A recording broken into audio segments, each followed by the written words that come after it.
All right, welcome back. So you read the example, took a look at that spreadsheet, and now I just want to comment on a little few things I think you should know. So we're charting monthly cash flow. So the example we have for us here is this couple, Dave and Joan. They want to chart a monthly budget. How do you go about doing that?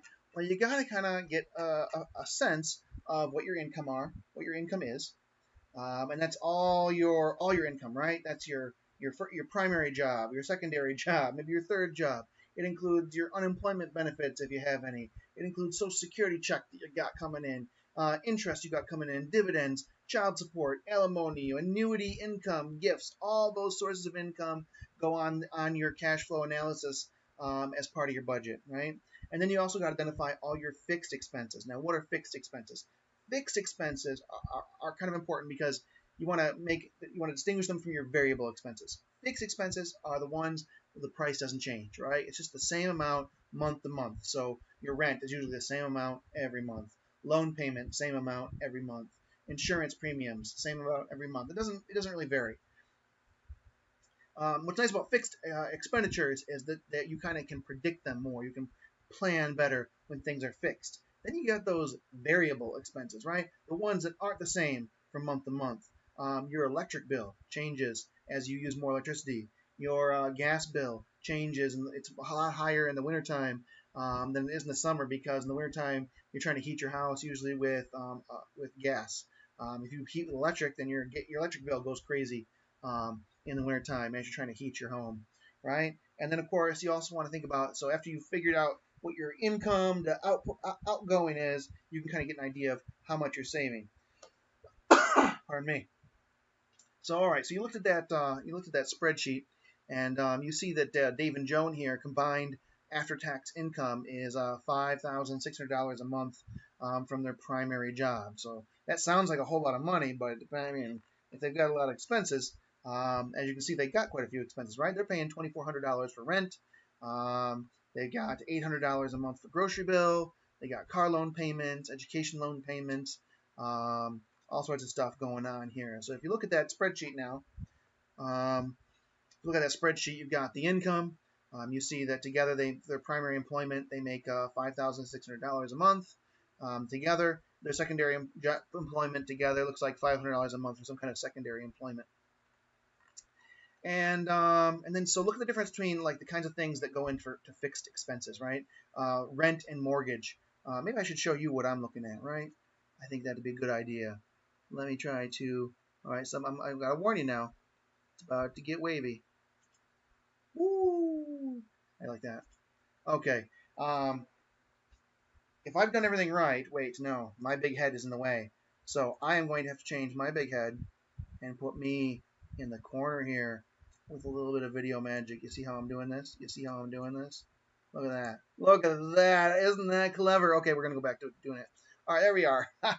So take a look at the difference between fixed expenses and variable expenses here. We got rent and mortgage. Why rent and mortgage isn't fixed expenses? That's because it's the same every month. Car loan, same every month.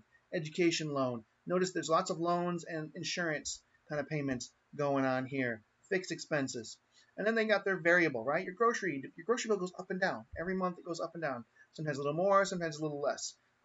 Eating out. Sometimes you eat out a little more, a little less. Fuel can change. Cell phone, depending on how much minutes you use. Electricity changes. Water use changes. How much you save per month. Their entertainment. I really like this section. I think this is a smart idea. They actually put in a line for debt reduction, right? This is the amount of money that they're planning on paying off some kind of loan that they have. So this charts their total fixed expenses. This charts their total variable expenses. And then there's also these things called non-monthly expenses per year. And notice what they're going to do here.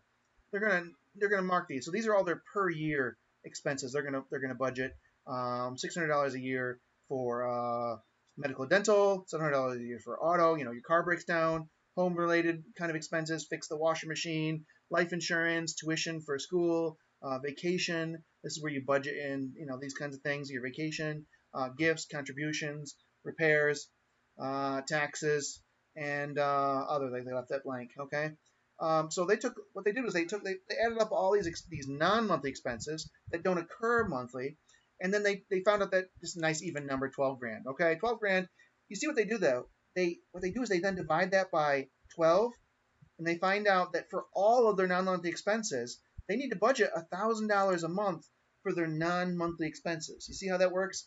Every month they're going to need to budget a certain amount, 600 divided by 12, in order to pay their medical, dental over the course of the year. So you kind of get a sense for, okay, they found out what their total fixed expenses are. So they add that 1,000 to that 1,000 there. They're spending $3,000 every month, and they're making just under $3,000 every month. So they've got what looks like I have to calculate this up. It looks like they got a little bit of a negative cash flow going on if they're spending more.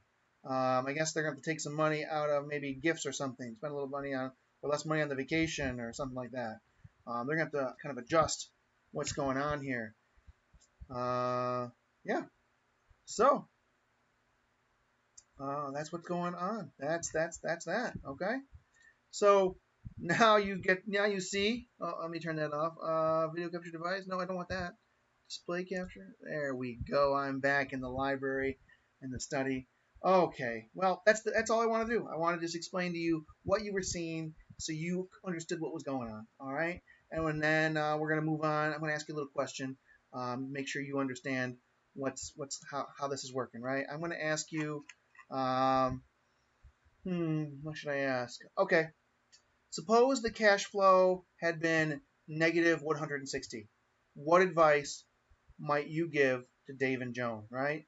Say you're giving it some advice. Dave and Joan are friends. You're giving them some advice, and their cash flow is negative $160. Okay, they got $160 more going out than they got coming in. Give them some